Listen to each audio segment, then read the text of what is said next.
Ticket दिए है ना, वो सर्वे की बेस पे दिए हैं। उन्होंने यहाँ जो लोग रहते हैं उन्हें बहुत बाखूबी पता होगा कि सर्वे की टीम आई होगी और पूछ के गई होगी, तो जिसको ज्यादा नंबर लोगों ने दे दिए होंगे तो पार्टी ने उसी बेस के ऊपर, जिसे ज्यादा लोग जानते होंगे या चाहते होंगे या पहचानते होंगे, उसके बेस के ऊपर पार्टी ने अपनी मोहर लगाई। और मैं समझता हूँ पार्टी ने निष्पक्ष होकर एकदम बिना किसी भेदभाव के और शमीम बानो को टिकट देने का, क्योंकि शमीम बानो साहिबा खवातीन है तो मुशर्रफ साहब को टिकट देने का काम करा। मैं इन्हें बहुत बहुत मुबारकबाद देता हूँ। और जब हमने इलेक्शन लड़ा था 2015 के अंदर, तो उस वक्त बात करी थी, हमारे साथ फुरकान भाई बैठे, इनका नाम लेना भूल गया था।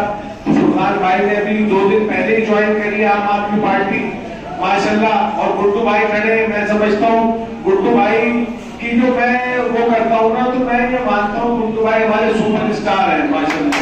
इसके लिए जो है गुड्डू भाई से मैंने जब पूछा भाई तुम्हारी उम्र क्या है, तो इन्होंने 10 साल ज्यादा बता दी, मुझे लग रहा है। इन्होंने जो बताई मैंने कहा यार तुम तो बहुत छोटे लगते हो, इतनी उम्र तो लगती नहीं। तो माशाल्लाह अल्लाह ताला तुम्हें सलामत रखे और इसी तरह बने रहो माशाल्लाह और खिदमत करते रहो।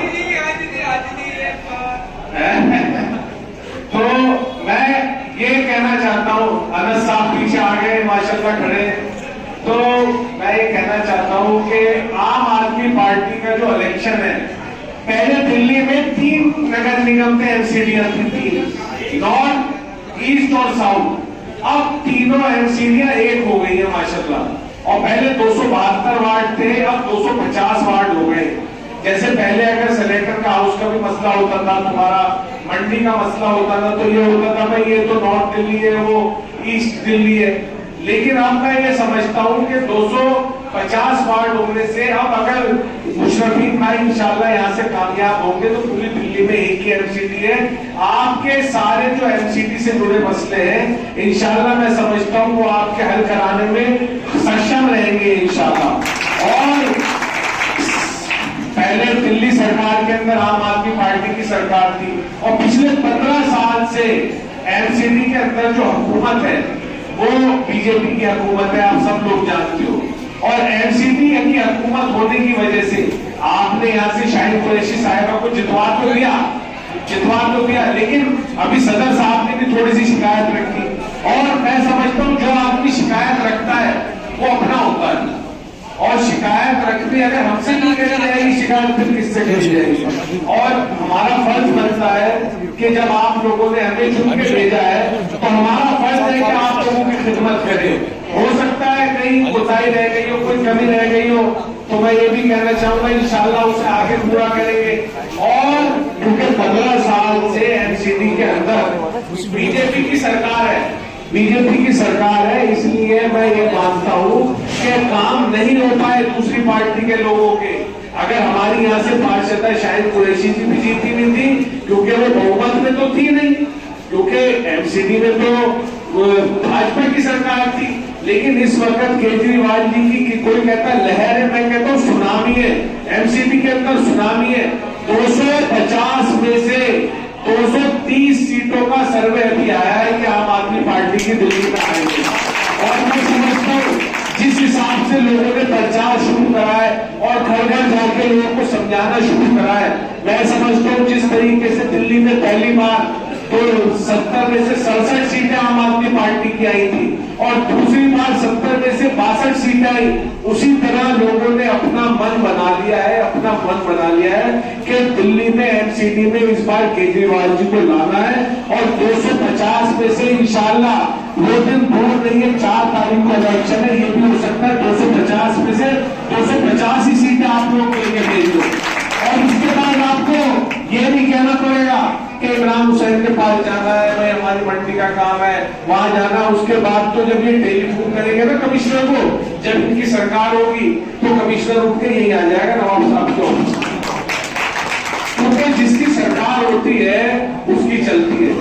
ये अभी मार्च में इलेक्शन होने थे एमसीडी के, मार्च में इलेक्शन नहीं कराए एमसीडी के इन्होंने, बीजेपी वालों ने उसको अमेंडमेंट कर दिया तीनों एमसीडीओ को एक करने के लिए। और क्योंकि उस वक्त इनका दिल्ली में माहौल नहीं था, उस वक्त ये ऐसा माहौल बना हुआ था कि उस वक्त 272 में से 272 सीटों का जो सर्वे आ रहा था वो केजरीवाल जी का आ रहा था। इन्होंने उसे जो है आगे बढ़ा दिया और इनका अभी भी इलेक्शन कराने का कोई इरादा नहीं था, क्योंकि गुजरात के अंदर आम आदमी पार्टी ने की एक बदलाव की लहर चल रही है गुजरात के अंदर, जिसे देखो वो चाहता है कि पिछले 27 साल से वहां पे बीजेपी की सरकार है गुजरात को, गुजरात के जो हालात है सड़कों के, पानी के, सीवर के, रोजगार के, वो अच्छे नहीं है। वो खाली मजहब के ऊपर इलेक्शन लड़ते हैं, खाली भाई को भाई से लड़ाने के नाम पे इलेक्शन लड़ते हैं, इसलिए 27 सालों से महाराज कर रहे हैं। और वहां के नौजवान को भी रोजगार चाहिए, वहां के नौजवान को भी बिजली फ्री चाहिए, पानी चाहिए, वहां के लोगों को भी अच्छा इलाज चाहिए, वहां के लोगों को भी वो फैसिलिटीज, बच्चों की अच्छी एजुकेशन चाहिए।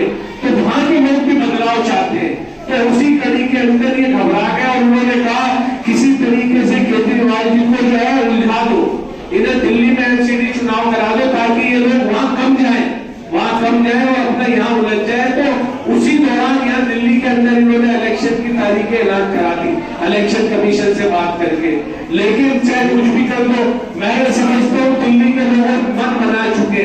आज एमसीडी के अंदर अभी सदर साहब ने कहा कि भाई हमारा पूरा नियुक्ता, ये नियुक्ता, वो नियुक्ता। मैं यकीन दिलाना चाहता हूँ आम आदमी पार्टी की सरकार एमसीडी के अंदर बनने जा रही है। मेयर भी आपका होगा, चेयरमैन भी आपका होगा, पार्षद भी आपका होगा और सफाई का माकूल इंतजाम इंशाल्लाह होगा और सारी गलियां बनेंगी इंशाल्लाह ताला। गलियों के तो मैंने वैसे भी एस्टिमेट बना दिए, एमएलए फंड से बनवा दिए, बहुत जल्दी बन जाएंगी। और इसके साथ साथ अभी लालन वाली गली की बात कर रहे थे सदर साहब, तो लालन वाली गली में पानी की 2 लाइनें मैंने डलवा दी है, जाके देखकर डल चुकी है और बहुत जल्दी बूस्टर लगने वाला है। मैंने कल भी फोन करा था, मोटर लग रही है बूस्टर भी, गली मदारा वाली में भी करा रहे हैं और सारी गलियों जहां नहीं आ रहा सब में कराएंगे इंशाल्लाह। ये हमारी जिम्मेदारी है, ये हमारी जिम्मेदारी है। और एक बात और मैं बताना चाहता हूँ कि जब जिसकी सरकार एमसीडी में होती है वो अपने काम ज्यादा करा पाते हैं। आज अगर कोई अपना छज्जा भी बनाता है, मैं ये कहना चाहता हूँ अगर कोई अपना मकान बनाता है, आज एमसीडी वाले आ जाते हैं, वहां आ जाते नहीं, आ जाते बताओ आप लोग, आ जाते नहीं।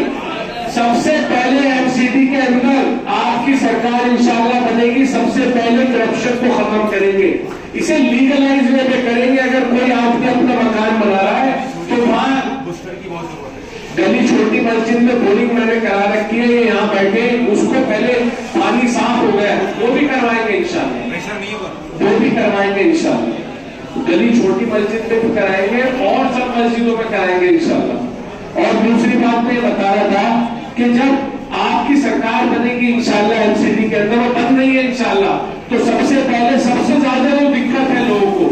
मैं समझता हूँ अगर कोई अपने बच्चे की शादी करता है और अपने घर में एक कमरा डालता है ना, तो चाहिए आ जाते नहीं आ जाते बताओ। सबसे पहले इसे खत्म करेंगे इंशाल्लाह। अगर कोई अपने इस्तेमाल के लिए मकान बनाएगा या घर बनाएगा तो वहां इंशाल्लाह इसको बिल्कुल रोक लगाएंगे। और आज अगर कोई बिल्डर भी अगर अपना कोई फ्लैटों को काम करता है, कोई कुछ करता है, वो बनाता है, तो उसे भी वहां आ जाते हैं ये लोग और उसका डेमोलेशन भी करते और बेलदार आ जाता। और कहीं ना कहीं ये होता है कि पार्षद ने भेजा है, ऐसा होता है नहीं काउंसिलर ने भेजा है जी। तो केजरीवाल जी सबसे पहले तो इसे खत्म करने जा रहे हैं, इसे लीगल करने जा रहे हैं। बकायदा इसकी फीस होगी, पर्ची कटवाएगा आदमी, पैसे सरकारी खजाने में जाएगा, जो भी जाएगा, और आदमी अपना मकान आराम से बना पाएगा बिना रिश्वत दिए। और कन्वर्जन चार्ज को लेकर आज ये लूट बचा रखी है भाजपा ने बचा रखी है नहीं, बताओ। कन्वर्जन चार्ज को लेकर जो लूट बचा रखी है, इस पर भी इंशाल्लाह नई पॉलिसी लेके आएंगे। और आज जो गली गली में यहाँ डॉक्टर घूमते हैं, जब तुम्हारे यहाँ पे मुशर्रफीन भाई शेर की तरह खड़े रहेंगे, क्योंकि बीच में मैंने यहाँ पे धर्मेंद्र मावर को भी भेजा, मैंने यहाँ पे जाओ भाई देखो, नेताजी तो थे ही माशाल्लाह, लेकिन धर्मेंद्र मावर की भी मैंने बीच में लोग परेशान हो रहे थे, ड्यूटी लगाई, सुबह ही आ जाता था वो भी कुछ दिन के लिए। तो मैं ये समझता हूँ कि आपको हर किस्म की इंशाल्लाह जब आपका काउंसलर एक्टिव होगा और एमसीडी में आपकी सरकार होगी, अभी तक सरकार नहीं थी, भाजपा की थी, इसलिए काफी दिक्कत परेशानी तकलीफ आती थी जब काउंसलर आपको होगा और एमसीडी में आम आदमी पार्टी की सरकार बनने ही जा रही है, एक लहर का सुनामी है मैं समझता हूँ। तो आपको वो सारी सुविधाएं मिलेंगी, सारी फैसिलिटीज आपको इंशाल्लाह कसाबपुरी के अंदर ही अवेलेबल होगी। और जो दिल्ली सरकार के काम है, आप लोगों ने मुझे एमएलए बना रखा है, आप लोगों की वोट की बदौलत केजरीवाल जी ने मुझे मंत्री बना रखा है, आप लोगों का एहसान है, मेरे ऊपर एहसान है, आप लोगों ने मुझे इतने वोटों से जिता के भेजा है। मैं समझता हूँ अगर परसेंट के हिसाब से, क्योंकि बहुत सारी विधानसभाओं में जो है जो वोट डलता है वो हो सकता है हमसे ज्यादा डलता हो, क्योंकि वहाँ आबादी ज्यादा है। हमारे यहाँ जितना वोट डलता है उसका आप लोगों ने मुझे जो है मैं समझता हूँ 70-80% वोट मुझे मिला। तो मैं समझता हूँ कि इतना वोट कभी यहाँ से किसी को नहीं मिला। तो आप लोगों का मेरे पे एहसान है। अगर मैं जीत हार बात की चीज है, सारी जिंदगी मैं जिस लायक भी हूँ इंशाल्लाह आपकी खिदमत करता रहूंगा इंशाल्लाह।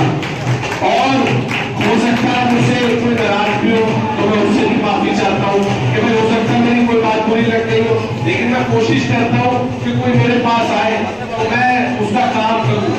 हो सकता है बहुत सा काम किसी का ना भी हो पाया हो ये ज्यादा, लेकिन इंशाल्लाह उम्मीद करता हूँ। और सारी जिंदगी जब तक जीऊंगा, इलेक्शन लड़ना ना लड़ना, जीत हार ये सब बात की चीज है, जब तक जीऊंगा इंशाल्लाह। आप लोगों ने मुझे इतने वोट दिए, मुझको यकीन किया, आप लोगों ने खिदमत करता रहूंगा इंशाल्लाह। मेरी आप लोगों से गुजारिश है, ये इलेक्शन अकेले मुशर्रफ भाई नहीं लड़ सकते, ये मैं भी नहीं लड़ सकता, नवाब साहब नहीं लड़ सकते, सदर साहब लड़ सकते, लेकिन मैं चाहता हूँ जितने लोग यहाँ मौजूद हैं, चाहे आरिफ भाई बैठे, पप्पू भाई, आकिल अजमली साहब, हसीन भाई, केशव भाई, पीछे तमाम लोग बैठे, समीर भाई, सब लोग बैठे, फुरकान भाई, मैं चाहता हूँ कि आप लोग, ये इलेक्शन सिर्फ 10 दिन की बात है, मुझे आप लोगों का साथ चाहिए। आम आदमी पार्टी को ना आप सबका साथ चाहिए।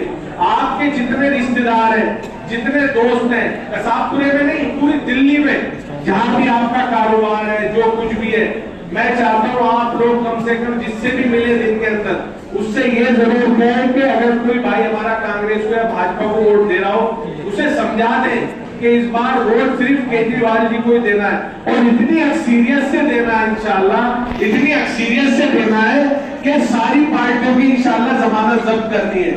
और कसाबपुरे के अंदर तो मैं समझता हूँ कि आप सब लोगों ने जिस तरीके से यहाँ आज मीटिंग का आगाज नवाब साहब ने करा है, तो मैं नवाब साहब को भी बहुत बहुत मुबारकबाद देता हूँ और शमीम मानो साहब को एडवांस में जीत की मुबारकबाद आज मैं पेश करता हूँ।